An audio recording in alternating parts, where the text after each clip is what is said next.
real quick. Did you guys see the Schiit Audio Syn? Mm-mm. You know what that is? Bro, watch your No. mouth. SYN. Mm-mm. What is it? No. So, Schiit Audio is known for DAC? making like mostly 2-channel stuff, right? Right. Yeah. And so they came out with this kind of like surround processor, I guess. Oh, really? Okay. Yeah, $400. it's interesting. It's interesting to me because it's still like, it's kind of like the old school Pro Logic, Aaron. Okay. Right? You got the Pro Logic. So meaning I see. no shade at all. Yeah, Right? no shade, Aaron. No, I'm serious. Okay, And all right. because it's 2-channel, it'll work with everything. Right? Interesting. Yeah. It works with everything.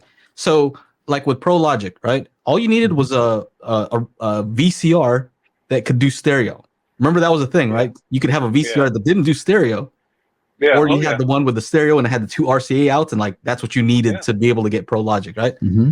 Right. Now, of course, it's easy to get stereo, and center channel is basically derived from the left and right channel, right? Mm-hmm. Center channel, technically, it should be not just the sum of the left and right. Mm-hmm. It should be the sum of what they have in common minus what's on the left and minus what's on the right.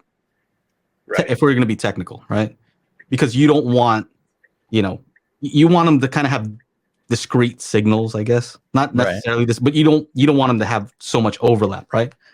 And I think they're playing around with that. But then surround channels, you can just derive by connecting positive and positive, right? Mm-hmm.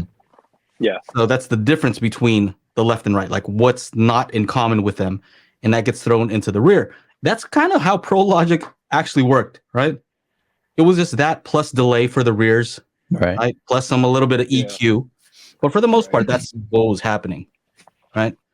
So it's interesting that they're doing this. This is something that they're doing for, I guess, for a desktop, or if you have a TV and you just want to hook up RCAs and you can kind of get us around, and you have an ability to change the width, you can change how much surround, and it derives the LFE also.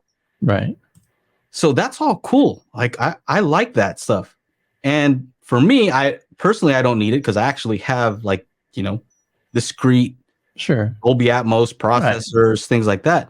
This might be a good way, like a better step up from a sound bar. Yeah, I thought it would be interesting, right? I guess I just thought it was interesting from the standpoint of like, maybe it'll get 2-channel guys like, oh, this is pretty simple. And they're like, oh, this is kind of cool. I like it. Yeah, right. Maybe let me check out that Atmos stuff. Let me see what that's about. Yeah. But it also made me think, I want that in my car, right? So if you think of car audio, you have left and right. Every car has left and right? And almost every car also has left and right rear. But for the most part, those are just playing what's in the left and right, which is understandable because if somebody's in the back seat, you want them to hear the same music, right? But if it's just me, I would rather have like some kind of surround thing going on. I'd rather use those back speakers as surround speakers, right? And I looked it up. There's no such like up mixer that I could find.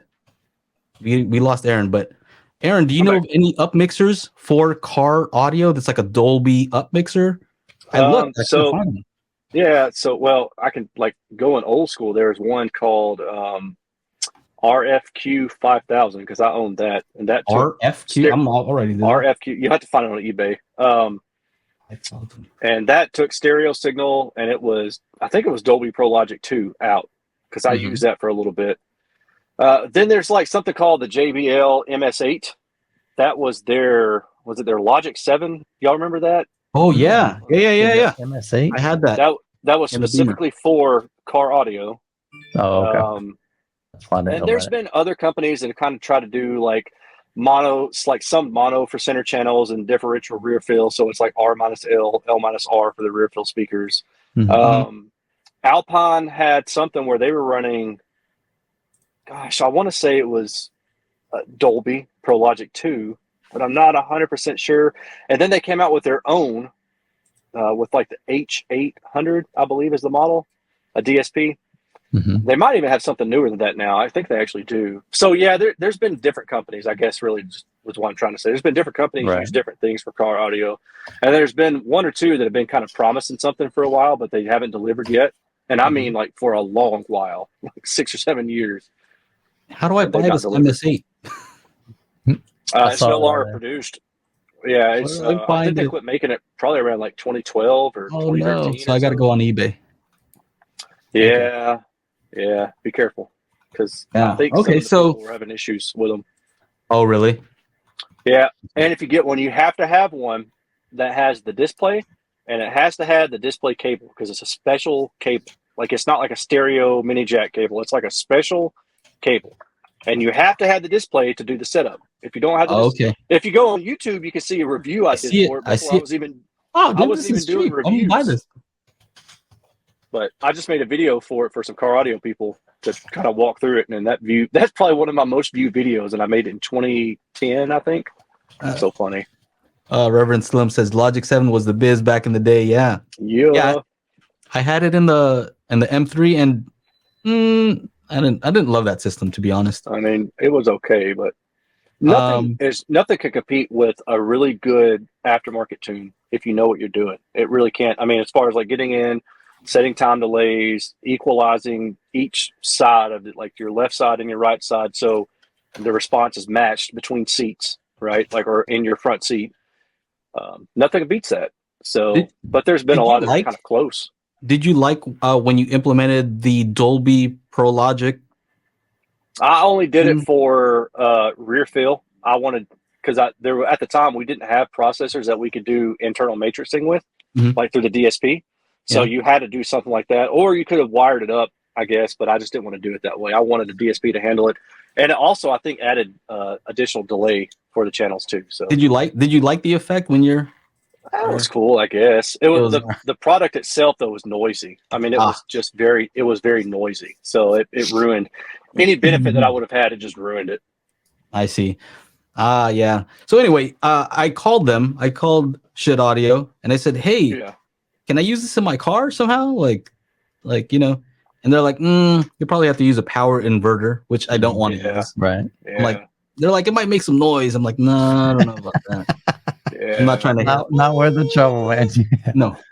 But it was interesting. I thought it was a cool thing for, maybe the 2-channel folks to maybe get into more multi-channel stuff. Yeah. And I welcome new things, Sure. Innovations. Even though it's not new.